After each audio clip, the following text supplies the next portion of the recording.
Hello everyone. Good day. Happy Buddha Jayanti and happy Vesak Day. Today we are going to talk about third point in the mind training in this 7-point mind training with very short video form. And in this third point mind training, what we're going to talk is in Tibetan word lamche, which means when we encounter or facing difficult situations, problematic situations, at that moment we try to take advantage out of these situations and make our practice meditation, training the mind more profound, more stability. That is the main point today. So here, the root text says, when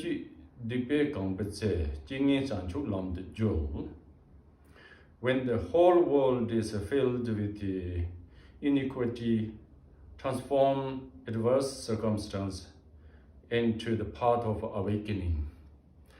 So the idea of this teaching is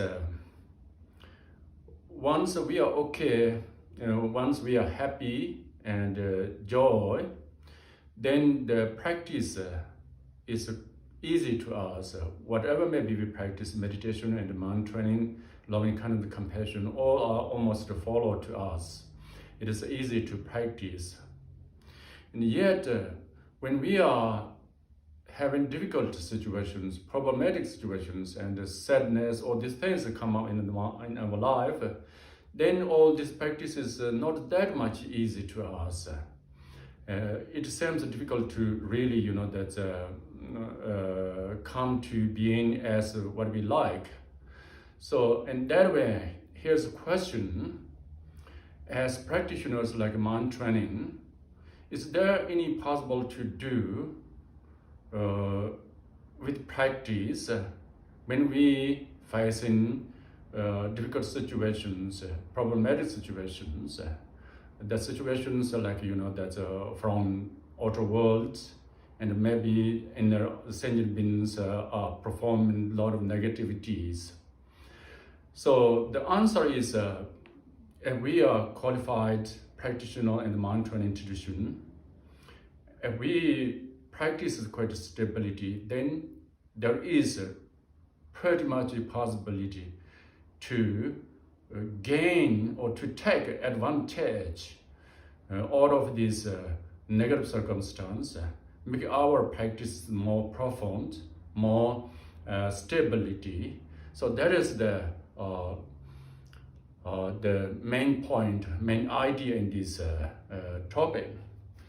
So since we have to go very fast, so therefore I just continue with this root test. So in that particular lessons, we can learn from the both ultimate bodhicitta and relative bodhicitta, through the cultivated relative bodhicitta, how we should transform these negativities and the path of liberation. The first. So here says in the root text, all that is the blame world focus on one thing only.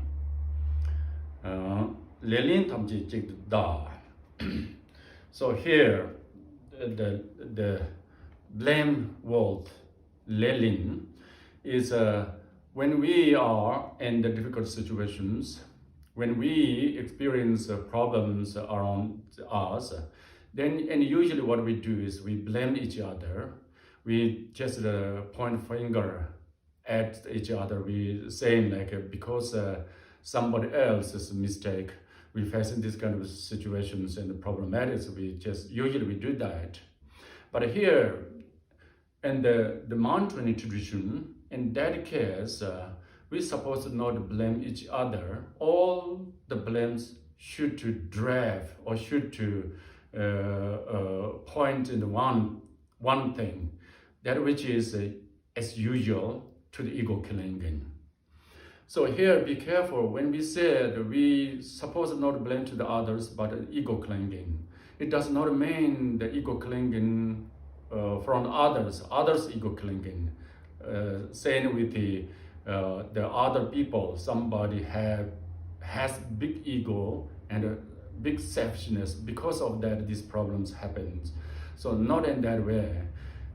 Here, the meaning is ego. Blame towards ego means due to the ego clinging, particularly oneself, one's own ego clinging, we see this kind of, we feel this kind, experience this kind of problematics. That's quite right. Even you don't want to blame your own ego, but at least we should to think like. Because of our ego clinging, or everyone's ego clinging, we have this kind of, we facing this kind of situations, sort of things we should do. Due to the ego clinging, problems arise to individually or society or nation is quite pretty much true. The reason is all the problems, difficulties, and the deep-rooted selfishness or ego clinging. For instance, once we have the ego clinging, grasping to the ego, grasp self, because of that, generating disturbing emotions such as attachment, aversion, and jealousy, so on and so on. Because of disturbing emotions produce negativities in our life. Since we are involved in negativities, then there's nowhere to see the peace and harmony to each other. So all these negative circumstances, experiences come out of negative actions, including disturbing emotions. That too is rooted to the ego clinging. So therefore, we should blame to the ego clinging, and we should have a motivation and attitude, and whenever the attitude to get rid of or eliminate ego clinging. That is the main point here. And the teaching says whenever we start having ego clinging and self-jealous attitude arise in the mind, in that moment we should identify that is the enemy, that is the destroyer to our peace and our harmony towards circumstances. So that is the here.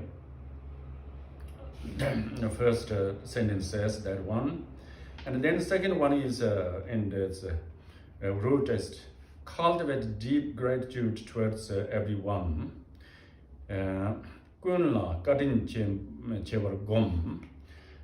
This is another very important to do.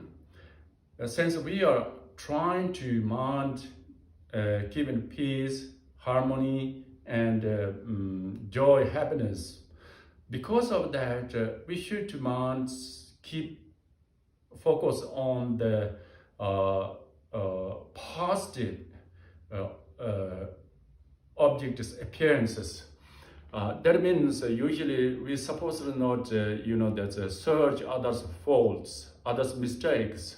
Rather, we look for what is the good qualities, or maybe we could say what is the beneficial from others come to us. We more focus on that. We more trying to see this kind of aspect of qualities. Then we be able to have a gratitude towards our others. We be able to have a sort of what we call this appreciation towards others. So that way, always we trying to feel gratitude and the others towards others, and appreciate toward others, these qualities. That makes our mind more peaceful, more joy, and usually, and particularly according to Buddhist teaching, the other sentient beings are very important to us, like the practitioners who seek enlightenment. In order to enlightenment, we need the sentient beings. Without sentient beings with us, there's no way to attain enlightenment, because generating love and kind of compassions are based on the sentient beings, as well as passions, generosity. All these great practices based on the sentient beings. Without sentient being exist with us, there's no way to practice these things. And we don't practice these things, then there's no way to achieve enlightenment. So therefore, our ultimate goal accomplished due to the sentient beings exist with us.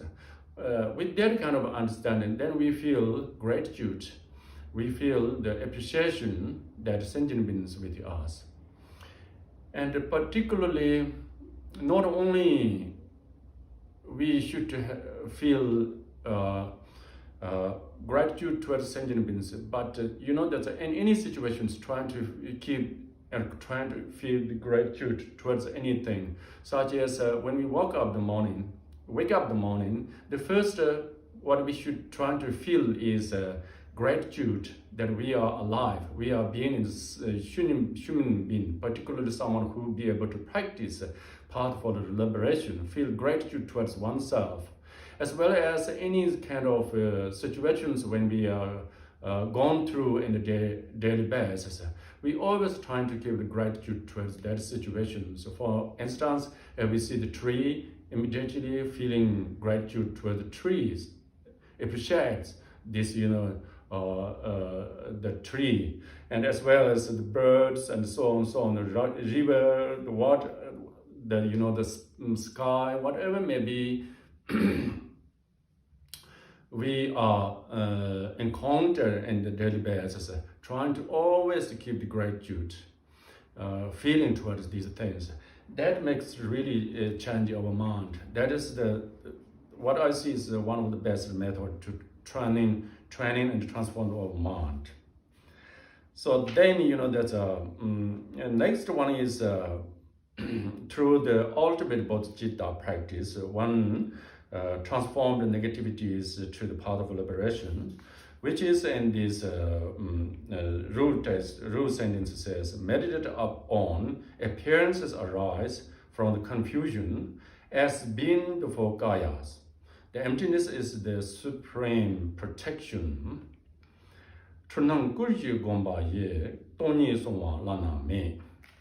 So, all these appearances, and generally, particularly, even appearances, the negative appearances, whatever may be, that's the difficult circumstances, problematic circumstances, from outer world, as well as the inner sentient beings, as well as one's own mind, arise in the negative thoughts, disturbing emotions. All of them none other than manifestation of the confused mind. Due to the confused mind, we have this kind of appearances, sensory appearances, and the different experiences in the mind. So here, how we should transform these experiences, how we should transform this existence in the form of four kayas. The four kayas is the Dharma kaya, Sambhava kaya, Nirmana kaya, and the Swabhavika kaya. These are four enlightened bodies or four enlightened stages. So here,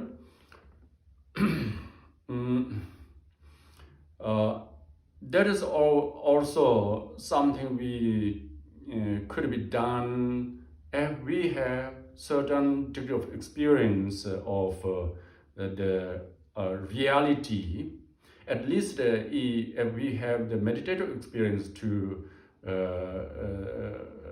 experience of awareness and observation, in that case, then we'll be able to at least begin with some sort of understanding that existence, the nature of the four kayas.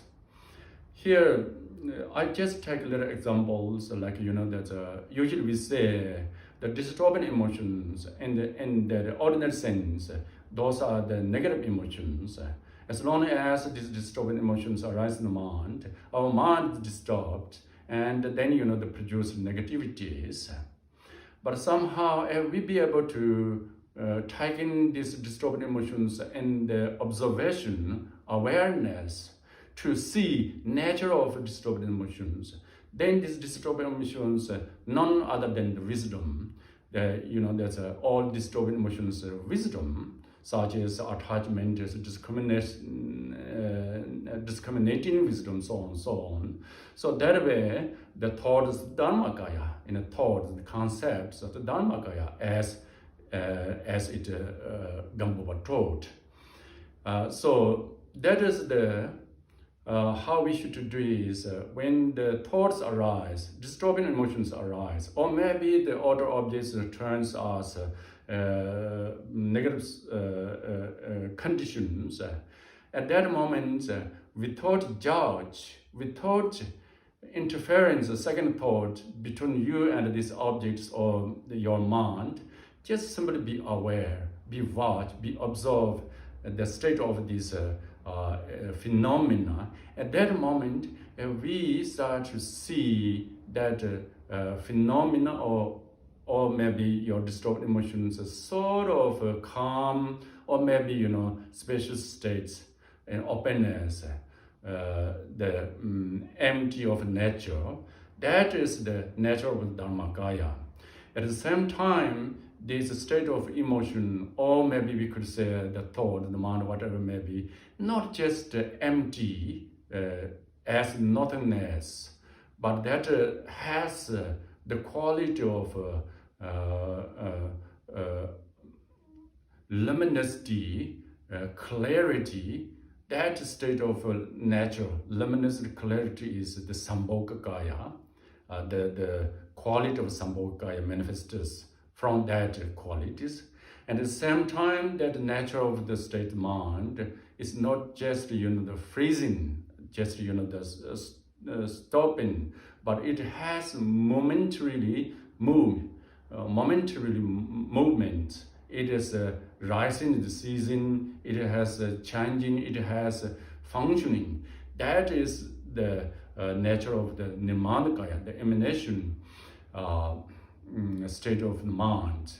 So if we trying to be aware, be watch, directly trying to recognize nature of these things, then eventually we see that quality in any type of the mind, whether this is a good thought, this is a bad thought, a good experience, the bad experience.